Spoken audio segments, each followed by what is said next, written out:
الحمدللہ رب العالمین والصلاة والسلام علی سید الانبیاء والمرسلین اما بعد فاعوذ باللہ من الشیطان الرجیم بسم اللہ الرحمن الرحیم۔ سورۃ النساء، اس کا تعارف اور مقام نزول، رکوع آیات اور سورہ نساء کے فضائل اور مضامین آج کا موضوع ہے۔ سورہ نساء جو ہے وہ مدینہ منورہ میں نازل ہوئی، مدنی صورت ہے، اور رکوع اور آیات کی تعداد اس سورہ کے اندر 24 رکوع ہیں اور 176 آیتوں پر مشتمل یہ سورہ ہے۔ نساء نام رکھنے کی وجوہات جو ہیں ان میں سب سے بڑی وجہ یہی ہے کہ عربی میں عورتوں کو نساء کہتے ہیں، اور اس صورت میں بکثرت وہ احکام بیان کیے گئے ہیں جن کا تعلق عورتوں کے ساتھ، عورتوں سے تعلق ہونے کی وجہ سے اس سورہ کو سورہ نساء کا نام دیا گیا ہے۔ سورہ نساء کے فضائل سماعت فرمائیں۔ ویسے بہت زیادہ فضائل ہیں، یہاں چند عرض کیے جاتے ہیں۔ امید کرتا ہوں کہ انشاءاللہ آپ ان فضائل کو سن کر اس سورت کو پڑھنے اور سمجھنے میں دلچسپی لیں گے۔ خاص طور پہ عورتیں جو ہیں وہ ضرور بالضرور اس سورہ کی تلاوت بھی کریں گی، اس کا ترجمہ اور تشریح و مفہومات بھی ضرور جو ہے اس کو سماعت کریں گی۔ سورہ نساء کی پوری سورہ جو ہے اس کی بھی بڑی فضیلت ہے۔ یہاں ایک آیت کی فضیلت آپ کے سامنے عرض کرتا ہوں۔ حضرت عبداللہ بن مسعود رضی اللہ تعالیٰ عنہ فرماتے ہیں، بخاری شریف کی حدیث ہے، کتاب الفضائل قرآن میں یہ حدیث موجود ہے۔ حدیث کا نمبر ہے 505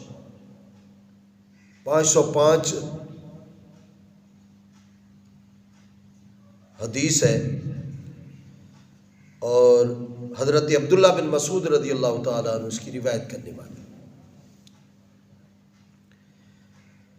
حضرت عبداللہ بن مسعود رضی اللہ تعالیٰ عنہ فرماتے ہیں، نبی کریم رؤوف رحیم صلی اللہ علیہ وسلم نے مجھے اس سے ارشاد فرمایا، مجھے قرآن مجید پڑھ کر سناؤ۔ میں نے عرض کی، یا رسول اللہ صلی اللہ علیہ وسلم، میں آپ کو پڑھ کر سناؤں؟ حالانکہ یہ تو آپ پر نازل فرمایا گیا ہے۔ ارشاد فرمایا، ہاں تم پڑھ کر سناؤ۔ آج میں تمہاری زبان سے، اے عبداللہ بن مسعود، تمہاری زبان سے سننا چاہتا ہوں۔ کیا کرم نوازیاں ہیں۔ حضرت عبداللہ بن مسعود کہتے ہیں، میں نے سورہ نساء پڑھنی شروع کی، حتیٰ کہ جب میں یہ آیت پڑھنے لگا، اس آیت پر پہنچا۔ کون سی آیت ہے؟ فرمایا، جب میں نے پڑھا، فَكَيْفَ إِذَا جِئْنَا مِنْ كُلِّ أُمَّةٍ بِشَهِيدٍ وَجِئْنَا بِكَ عَلَى هَؤُلَاءِ شَهِيدًا۔ ترجمہ بھی سماعت فرما لیں۔ تو کیسا حال ہوگا جب ہم ہر امت میں سے ایک گواہ لائیں گے، اور اے حبیب صلی اللہ علیہ وسلم، تمہیں ان سب پر گواہ اور نگہبان بنا کر لائیں گے۔ تو حضرت عبداللہ بن مسعود کہتے ہیں کہ جب میں اس آیت پر پہنچا تو آپ کے اور میرے نبی صلی اللہ علیہ وسلم نے ارشاد فرمایا، بس کرو، اب تمہارے لیے یہی کافی ہے، یعنی یہاں تک پڑھنا کافی ہے، یا یہ آیت پڑھنا کافی ہے۔ میں حضور پر نور صلی اللہ علیہ وسلم کی طرف متوجہ ہوا تو دیکھا کہ آپ صلی اللہ علیہ وسلم کے مبارک آنکھوں سے آنسو روا ہیں، آنکھیں بھی تر ہیں، آنسو بہہ رہے ہیں۔ اس آیت پر آپ کے اور میرے نبی صلی اللہ علیہ وسلم، کیونکہ مقام اور شان دیکھیں اس آیت کا کہ آپ کے اور میرے نبی صلی اللہ علیہ وسلم سے فرمایا جا رہا ہے کہ جتنی بھی امتیں ہیں تمام سے گواہ لائیں گے، لیکن وہ جتنے بھی گواہ ہوں گے ان سب پر اے محمد صلی اللہ علیہ وسلم آپ سب پر گواہ ہوں گے، آپ پر سب کی گواہی ہوگی، اور جس کی آپ گواہی دیں گے اس کی ہی گواہی قابل قبول ہوگی۔ بروز حشر خدا یوں کہے گا بندوں سے، جو مصطفیٰ کو نہ مانے وہ مانتا کیا ہے۔ آپ کے اور میرے نبی صلی اللہ علیہ وسلم کی گواہی جو ہے دنیا میں بھی قابل قبول اور آخرت میں بھی۔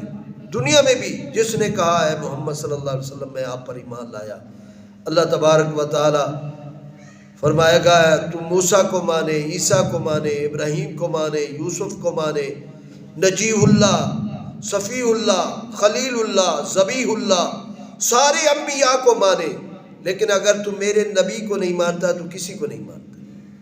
بروز حشر خدا یوں کہے گا بندوں سے، جو مصطفیٰ کو نہ مانے وہ مانتا کیا ہے، وہ کچھ نہیں مانتا ہے۔ آقا دو جہاں صلی اللہ علیہ وسلم کو ماننا ضروری ہے، آپ کے اور میرے نبی صلی اللہ علیہ وسلم کو، کیونکہ آپ کے اور میرے نبی صلی اللہ علیہ وسلم ہی تمام گواہوں پر گواہ بنا کر لائے جائیں گے اور نگہبان بنا کر لائے جائیں گے بروز حشر، قیامت والے دن۔ تو حضرت عبداللہ بن مسعود کہتے ہیں میں نے دیکھا کہ آپ کے اور میرے نبی صلی اللہ علیہ وسلم رو رہے ہیں، آنکھوں سے آنسیں جاری ہیں۔ ایک دوسری حدیث ہے، حضرت عمر فاروق رضی اللہ تعالیٰ عنہ اس کی روایت کرنے والے ہیں۔ آپ فرماتے ہیں سورہ بقرہ، سورہ نساء، سورہ مائدہ، سورہ حج اور سورہ نور سیکھو، کیونکہ ان صورتوں میں فرض علوم بیان کیے گئے۔ فرض علوم جو ہے ان میں بیان کیے گئے، لہذا یہ صورتیں سیکھنی چاہیے سب کو۔ کون کون سی؟ سورہ بقرہ، سورہ نساء، سورہ مائدہ، سورہ حج اور سورہ نور۔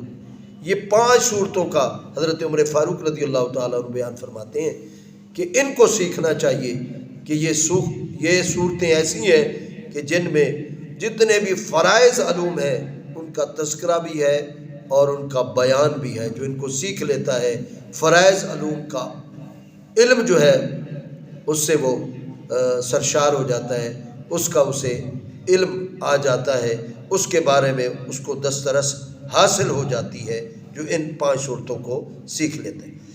اگلی حدیث ہے حضرت عبداللہ بن مسعود، حضرت عبداللہ بن عباس، حضرت عبداللہ بن عباس رضی اللہ تعالیٰ عنہ فرماتے ہیں جس نے سورہ نساء پڑھی تو وہ جان لے گا کہ وراثت میں کون کس سے محروم ہوتا ہے اور کون کس سے محروم نہیں ہوتا ہے۔ یعنی یہ سورہ نساء ایسی ہے کہ وراثت کے بارے میں بھی اس میں تفصیلی طور پر تذکرہ ہے، اس لیے حضرت عبداللہ بن عباس رضی اللہ تعالیٰ فرماتے ہیں جس نے اس سورہ کو پڑھ لیا اور سمجھ لیا تو وہ سیکھ جائے گا وراثت کے معاملات، وراثت کا کلی علوم جو ہے اس کو اس پر دسترس حاصل ہو جائے گی۔ اگلی حدیث بھی حضرت عمر فاروق رضی اللہ تعالیٰ فرماتے ہیں جس نے سورہ بقرہ، سورہ آل عمران اور سورہ نساء پڑھی تو وہ اللہ تعالیٰ کی بارگاہ میں حکمت والے لوگوں میں لکھا جائے گا۔ یعنی ایسا بندہ لکھا جائے گا جو حکمت والا ہے، حکیم ہے۔ اللہ تعالیٰ کی ذات حکیم ہے، لیکن حضرت عمر فاروق کہتے ہیں جو سورہ بقرہ پڑھ لے، سورہ آل عمران پڑھ لے اور سورہ نساء پڑھ لے اور اس پر عمل کر لے تو وہ حکمت والے لوگوں میں اللہ کے ہاں لکھا جائے گا۔ مضامین سورہ نساء کے سماعت فرمائیں، کن مضامین کا تذکرہ ہے؟ اس سورہ کا مرکزی مضمون یہ ہے کہ اس میں یتیم بچوں اور عورتوں کے حقوق اور ان سے متعلق احکام بیان کیے گئے۔ یتیم بچوں کے اور عورتوں کے جو ہے کلی طور پر حقوق بھی بیان کیے گئے ہیں اور احکام بھی بیان کیے گئے ہیں۔ جیسے یتیم بچوں کے مال کو اپنے مال میں ملا کر کھا جانے کو بڑا گناہ قرار دیا گیا ہے، نہ سمجھ یتیم بچوں کا مال ان کے حوالے کرنے سے منع فرمایا گیا ہے کہ ان کے حوالے نہ کریں جب تک وہ سمجھدار نہیں ہو جاتے ہیں، اور جب وہ شادی کی قابل ہو جائیں یعنی بالغ ہو جائیں، سمجھدار ہو جائیں اور سمجھ بوجھ رکھنے والے بن جائیں، شادی کے قابل ہو جائیں، تو اس وقت جو ہے ان کا مال ان کے سپرد کر دینے کا حکم بھی اس صورت کا حصہ ہے۔ یتیموں کے مال ناحق کھا جانے پر وعید بیان کی گئی ہے صورت کے اندر۔ اسی طرح عورتوں کا حق مہر جو ہے انہیں دینے کا حکم دیا گیا ہے، اور مہر سے متعلق چند اور مسائل بھی اس صورت کا حصہ ہیں، بیان کیے گئے۔ میراث کے مال میں عورتوں کے باقاعدہ حصہ مقرر کیا گیا ہے، اس کا بھی بیان ہے اس صورت میں۔ ان عورتوں کا ذکر کیا گیا ہے جن سے نسب، رضاعت اور مصاہرت کی وجہ سے ہمیشہ کے لیے نکاح حرام ہے، اس کا بھی تذکرہ اس صورت کا حصہ ہے، اس صورت میں موجود ہے۔ اور جن عورتوں سے کسی سبب کی وجہ سے عارضی طور پر نکاح حرام ہے، اس کا بھی اس صورت کے اندر تذکرہ ہے۔ ایک سے زیادہ عورتوں کے ساتھ شادی کرنے کے احکام بھی اس صورت میں بیان کیے گئے ہیں، اور نافرمان عورت کی اصلاح کرنے کا طریقہ بھی اس صورت کے اندر ذکر کیا گیا۔ اگر کوئی عورت نافرمان ہے اور کہنا نہیں مانتی ہے، اور اس کا کیا طریقہ ہے اس کو سمجھانے کا، اسے راہ راست پر لانے کا، اور اس کے ساتھ جو بھی معاملات کرنے، اس صورت میں اس کا تذکرہ ہے، ضرور سماعت فرمائیں گے۔ اس کے علاوہ سورہ نساء میں درج ذیل مضامین بیان کیے گئے ہیں، سماعت فرمائیں گے انشاءاللہ، لطف آئے گا۔ نمبر 1 ہے والدین، رشتہ داروں، یتیموں، مسکینوں، قریبی اور دور کے پڑوسیوں، مسافروں اور لونڈی اور غلاموں کے ساتھ حسن سلوک اور بھلائی کرنے کا حکم بھی اس سورہ کے اندر ارشاد فرمایا گیا۔ میراث کے احکام تفصیل سے اس سورہ کے اندر بیان کیے گئے ہیں، کن لوگوں کی توبہ قبول ہے اور کن لوگوں کی توبہ قبول نہیں کی جائے گی، اس کا بھی اس سورہ کے اندر تذکرہ ہے۔ شوہر بیوی کے ایک دوسرے پر حقوق اور ازواجی زندگی کے رہنما اصول بھی اس کے اندر سورت کے اندر بیان کیے گئے، جن مردوں کو خواہش ہے کہ میں اپنے گھر والی کے حقوق صحیح طور پہ ادا کروں اور اس کے ساتھ مجھے کس طرح ازواجی زندگی گزارنی ہے وہ کس طرح گزاروں، یا عورت یعنی بیوی جو ہے وہ یہ چاہتی ہے وہ بھی اس سورہ کو پڑھے اور اس کے ترجمے کو سماعت کر کے اس کی تفسیر کو پڑھے تاکہ سمجھ آئے کہ کس طریقے سے ازواجی زندگی جو ہے وہ گزاری جاتی ہے۔ مال اور خون میں مسلمانوں کے اجتماعی معاملات کے احکام بھی بیان کیے گئے ہیں سورہ کے اندر۔ کبیرہ گناہوں سے بچنے کی فضیلت بیان کی گئی ہے، حسد سے بچنے کا حکم دیا گیا ہے، تکبر، بخل اور ریاکاری کی مذمت بھی اس سورہ کے اندر اس کا بھی بیان ہے۔ جہاد کے بارے میں احکامات بیان کیے گئے، قاتل کے بارے میں احکامات، ہجرت کے بارے میں احکامات، نماز خوف کا مکمل طور پہ طریقہ اس سورہ کے اندر بیان کیا گیا ہے۔ نیک اعمال کرنے اور گناہوں سے توبہ کرنے کی تلقین بھی اس سورہ کے اندر کی گئی ہے۔ اخلاقی اور ملکی معاملات کے اصول اور جنگ کے بعض احکامات بھی بیان کیے گئے ہیں اس سورہ کے اندر۔ منافقوں، عیسائیوں اور بطور خاص یہودیوں کے خطرات سے مسلمانوں کو اس سورہ کے اندر آگاہ کیا گیا۔ اس سورہ کے آخر میں حضرت عیسیٰ علیہ السلام کے بارے میں عیسائیوں کی گمراہیوں کا بھی ذکر کیا گیا کہ عیسائی کس طرح گمراہی میں مبتلا ہیں حضرت عیسیٰ کے بارے میں۔ سورہ آل عمران کے ساتھ اس کی نسبت کے اس سے پہلے سورہ آل عمران آپ گزری ہے، آپ نے اس کا درس سماعت فرمایا ہے۔ اس سورہ کے اندر سورہ نساء اور سورہ آل عمران سے آپس میں نسبت کیا ہے؟ کیا نسبت ہے؟ آل عمران کے ساتھ کئی طرح سے سورہ نساء کو نسبت حاصل ہے، جیسے سورہ آل عمران کے آخر میں مسلمانوں کو تقوی اور پرہیزگاری اختیار کرنے کا حکم دیا گیا تھا، اور سورہ نساء کی ابتدا میں ہی تمام لوگوں کو اس چیز کی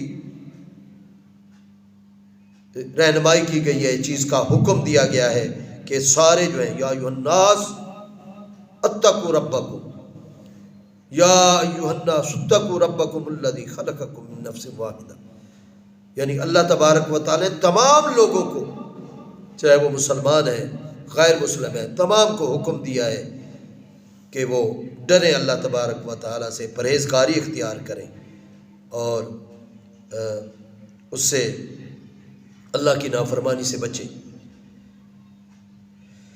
اور سورہ نساء کی ابتدا میں تمام لوگوں کو اس چیز کا حکم دیا گیا ہے کہ وہ پرہیزگاری کا، کہ وہ پھر پرہیزگاری اختیار کریں، پرہیزگار رہیں، حکم دیا گیا۔ سورہ آل عمران میں غزوہ احد کا واقعہ تفصیل کے ساتھ بیان کیا گیا تھا، اور اس سورہ کی آیت نمبر 88 میں غزوہ احد کا بھی ذکر موجود ہے، اس لیے اس سے بھی ان کی مناسبت ظاہر ہوتی ہے۔ سورہ آل عمران میں غزوہ احد کے بعد ہونے والے غزوہ حمراء الاسد کا ذکر ہے، اور اس سورہ کی آیت نمبر 104 میں بھی اس غزوے کے بارے میں اس کی طرف اشارہ کیا گیا ہے۔ دونوں صورتوں میں یہودیوں اور عیسائیوں کے حضرت عیسیٰ علیہ السلام کے بارے میں باطل نظریات کا بھی رد کیا گیا ہے، اور ان کے جو باطل نظریات ہیں ان کو رد کر کے ان کے بارے میں تفصیلاً بات کی گئی ہے کہ وہ کس طرح کے کفریہ نظریات رکھتے ہیں حضرت عیسیٰ علیہ السلام کے بارے میں، یہودی بھی اور نصرانی بھی۔ اللہ تبارک و تعالی ہم سب کو ان مضامین کو پڑھنے والا بنائے، اس صورت کو پڑھنے والا بنائے، سمجھنے والا بنائے، اور سمجھ کے اس پر عمل پیرا ہونے والا بنائے، آمین۔ وآخر دعوانا الحمد للہ رب العالمین۔ انشاءاللہ مزید یہ سورہ کی ابتدا ہوگی، یہ فضائل اور مضامین آپ نے سماعت فرمائے، انشاءاللہ آگے ہم تذکرہ کریں گے۔ کل سے سورہ نساء کی پہلی آیت کا ترجمہ بھی ہوگا، اور ساتھ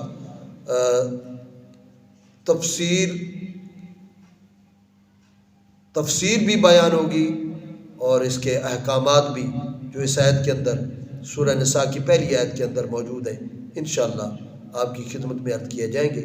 اللہ تعالی ہم سب کو نیک اعمال کی توفیق بخشے، اور اللہ تبارک و تعالی ہم سب کی دنیا آخرت بہتر بنائے، آمین۔ وآخر دعوانا ان الحمد للہ رب العالمین۔